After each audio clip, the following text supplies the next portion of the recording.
আসসালামু আলাইকুম। আবারও আসছি আমাদের সেই অসম্পূর্ণ কাজটা দেখানোর জন্য। আমরা এর আগের ভিডিওতে বলছিলাম যে এই কাজটা, এই তুলসী গাছের স্থানটা তৈরি করার পরে এটা কেমন দেখা যায়, এটা দেখানোর জন্য। তো এই হচ্ছে সেই তুলসী গাছের স্থান। এটা এখন বর্তমানে ধরেন এটা কাঁচা, বর্তমানে এই টপের মধ্যে এই তুলসী গাছটা আছে। এটা পরবর্তীতে এই জায়গার ভিতরে মাটি দিয়া এটা সুন্দর করে এই জায়গায় এটা বসায় দেওয়া হইব। আর এটার যদি এই পাশটা দেখাই, ঠিক সেম করে এই জায়গায় যেরকম কাজ করা হয়েছে, এই সাইডে কাজ করা হয়েছে। আর এই জায়গাটার মধ্যে হইতেছে তাদের যেই হিন্দুদের হরে কৃষ্ণ হরে রাম, তাদের যে মন্দিরের মধ্যে বিভিন্ন জায়গার মধ্যে লেখা থাকে, যেমন আমাদের মসজিদের মধ্যে আল্লাহু আল্লাহ বিভিন্ন ধরনের ঠিক ওইভাবে এই জায়গার মধ্যে চারিদিক দিয়ে এটা লেখা থাকবো। ঠিক সেম নিচেরটার মধ্যে এরকম করে একটা ডিজাইন করে দেওয়া হয়েছে। আর এখানে একটা করে রাখা হয়েছে যাতে ওই যে পূজা দেওয়ার সময় এই মোমবাতি, আগরবাতি অথবা তাদের যে প্রয়োজনীয় জিনিসপত্র এটার ভিতরে রেখে তারা পূজা করবে। আর এদিকটা দেখেন ঠিক সেমভাবেই এই জায়গাটাও এইভাবেই করা হয়েছে। এই সাইডে ওই লেখাটা থাকবে, এদিকটাও ওইভাবেই করা আছে। এই যে ভিতরে এই যে করার জন্য, পূজা করার জন্য এই সাইডে একটা দেওয়া হয়েছে, সামনের দিকে একটা দেওয়া হয়েছে। আসো এদিকে আসো। আর এই বাকিটা হচ্ছে এটা। আর যেটা বলতে চাইছিলাম যে আমাদের সেই বসার স্থানটা কেমন হয়েছে। তো মোটামুটি আজকে বাড়ির মধ্যে কাজ করার পরে যে টুকটা টাইলসগুলো পাচ্ছিল, ওগুলা দিয়ে আমরা এটা বসার জন্য আমরা জায়গাটা মোটামুটি তৈরি করছি। আর এই দিতেছে বাড়ির লেবার, এই যে এরা পরিশ্রম করতেছে। হ্যাঁ হ্যাঁ, চ্যানেলটা সাবস্ক্রাইব করবো নাকি?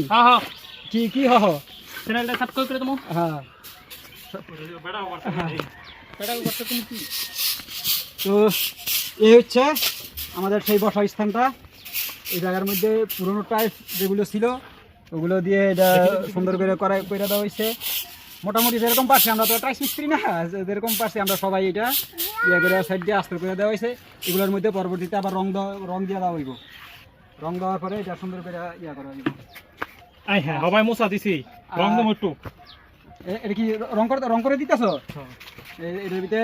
এটার ভিতরে ওয়েদার কোড যে রংটা আছে ওইটা মাইরে দেওয়া হইতেছে। এর আগে দেওয়া হয়েছে, এখন আবার দেওয়া হইতেছে। এটা সুন্দর করে ফিনিশিং, যত ডরবা তত ফিনিশিং, যত ডরবা তত ফিনিশিং। ওয়েদার কোডের রঙের হইতেছে এরকম, যত ডরবা তত ফিনিশিং। আর যদি আপনাকে এই বাড়িটা একটু যদি দেখাই, এই জায়গার মধ্যে এই যে লেবাররা কাজ করতেছে, হ্যাঁ কাজ হইতেছে, এগুলো পরিষ্কার করে রাখবো। তারপর হইতেছে বাড়ির মধ্যে কোন জায়গায় কি গাছ লাগাইবো, এগুলো দেখাবো কাজ। এই জায়গায় দেখেন ওই যে কাজ করার সময় সিমেন্ট দিয়ে যেগুলো বাচ্ছিল, ওগুলো দিয়ে দুইটা সিমেন্টের চুলা তৈরি করা হয়েছে। এই যে একটা ছোট আর একটা বড়, দুইটা চুলা তৈরি করা হয়েছে এই জায়গায় বাড়ির মধ্যে। এটা কি রামবুটান গাছ রে? আমরা এটা রামবুটান না, এটা হলো কাটলেসু গাছ। এই জায়গার মধ্যে লাগানো হয়েছে পাট শাক, পাট শাক লাগানো হয়েছে, বেড়া দিয়ে দেওয়া হয়েছে। তারপরে এই যে এদিকে লাগানো হয়েছে ডাঁটা শাক, লাল শাক। এটা যদি দেখেন কি পরিমাণে উঠছে, একদম প্রচুর পরিমাণে এই জায়গায় উঠছে। ওইটা হচ্ছে ওইটা দেখা যায়, ওইটা হচ্ছে রামবুটান গাছ। তারপরে এটা হচ্ছে লেসু গাছ। আর আসলে বাড়িটা খুবই সুন্দর এবং চমৎকার। আর এটার যেই মেন পানির যেই সোর্স, এখানে কিন্তু আমরা কোনো টিউবওয়েল ব্যবহার করি নি, দেখতেই পাচ্ছেন এখানে কোনো টিউবওয়েল নাই। আর আরেকটা জিনিস হইতেছে, এটার সাথে সাথে একটা আলাদা একটা রুম করা হয়েছে।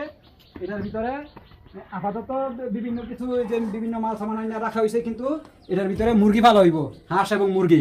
যেহেতু এটা একটা বাড়ি, নিরিবিলি চারিপাশে অনেক জায়গা আছে, যার কারণে এটার মধ্যে মুরগি পালার জন্য এটা একটা রুম করা হয়েছে। এটার মধ্যে হাঁস মুরগি পালা হইব। আর যে পানির যে সোর্সটা আমি বলতে চাইতেছি, এটার পানির ইয়াটা হচ্ছে এদিকে আসলে দেখাই। পানির জিনিসটা হইতেছে এই যে এদিক দিয়া আমরা এই যে বাড়ির পেছনে আমরা এই 4টা পিলারের মধ্যে পানির ট্যাঙ্কি সহকারে খুব করে এখান থেকে আমরা পুরো বাড়ির সাপ্লাই পানি এই জায়গা থেকে আমরা করি, সরবরাহ করি। ভিতরে মোটর ফিট করে দেওয়া হয়েছে, ট্যাঙ্কি থেকে পানি দেয়, পানি দেওয়া সব পানি এখান থেকে আমরা ব্যবহার করব। তো